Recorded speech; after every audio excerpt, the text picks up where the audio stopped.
প্রিয় বন্ধুগণ, দেখুন মণিপুরে রাহুল গান্ধী সাংবাদিকদের প্রশ্নের উত্তর দিচ্ছে না, রেগে সাংবাদিক বৈঠক বয়কট করে চলে যাচ্ছেন। Thank you very much. नहीं भैया, मैं भैया यहाँ सवाल नहीं नहीं नहीं, I am not. No, listen, please, one second, please respect what I am saying. I have come here to give a clear message. I am not interested in answering questions that are designed to divert the issue. No. Please listen to me. I have made my statement. Thank you very much.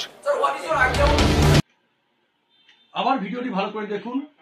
সাংবাদিকদের কথার উত্তরে রাহুল গান্ধী রেগে যাচ্ছেন, উত্তর দিচ্ছেন না, বলছেন আপনারা প্রশ্ন করছেন আসল ইস্যুকে ডাইভার্ট করবার জন্য।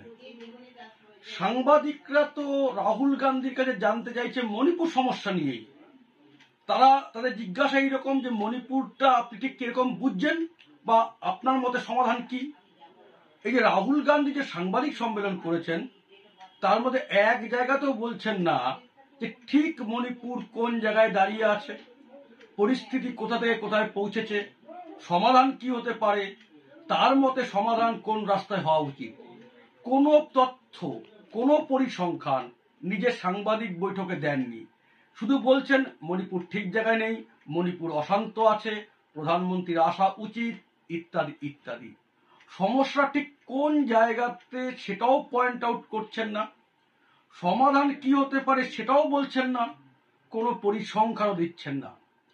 যখন সাংবাদিকরা জিজ্ঞেস করছে সমাধান কি হওয়া উচিত বা আপনি কি ভাবছেন, তখন বলছেন যে ইস্যুকে ডাইভার্ট করা হচ্ছে, আমি আপনাদের প্রশ্নের উত্তর দেব না। বাস্তবিক অর্থে যখন মণিপুরে অশান্তি কমে আসছে তখন রাহুল গান্ধীর যাবার কারণ কি? আসল কারণ মণিপুরে সমস্যা তৈরি হয়েছিল কংগ্রেসের আমলে।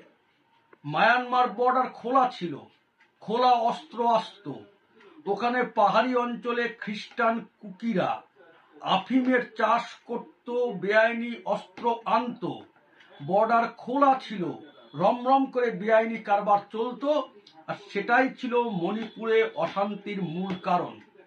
মণিপুরের 90% জায়গা পাহাড়ি এলাকায়, আর সেখানে খ্রিস্টান কুকিরা অবাধে এই বেআইনি আফিংয়ের চাষ করত, বেআইনি অস্ত্র আনত, অশান্তি লেগেই থাকত।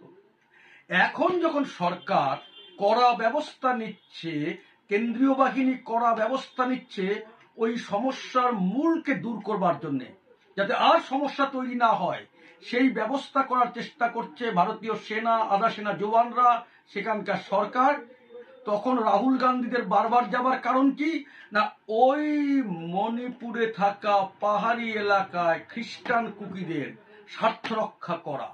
ওই যে বেআইনি কারবার করত, ওই যে বেআইনি কারবার সঙ্গে যুক্ত ছিল, অস্ত্রের কারবার করত, ওই কুকিদের স্বার্থ দেখাটাই হচ্ছে মূলত রাহুল গান্ধীদের উদ্দেশ্য। আর তার জন্য যাচ্ছেন, বলছেন, সমস্যা সমাধানের কথাও বলছেন না, কোন রাস্তায় হতে পারে তাও বলছেন না, তথ্য পরিসংখ্যান কিছু নেই, খালি বলে যাচ্ছেন যে মণিপুর অশান্ত, প্রধানমন্ত্রীর আসা উচিত, ইত্যাদি ইত্যাদি।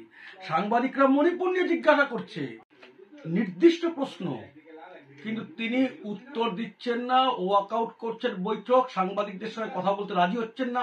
কেন? তার কাছে উত্তর নেই। সমস্যা তৈরি করেছিল কংগ্রেসীরা মূলত তাদের রাজত্বের সময়, এখন ধীরে ধীরে সমাধানের পথে মণিপুর যাচ্ছে।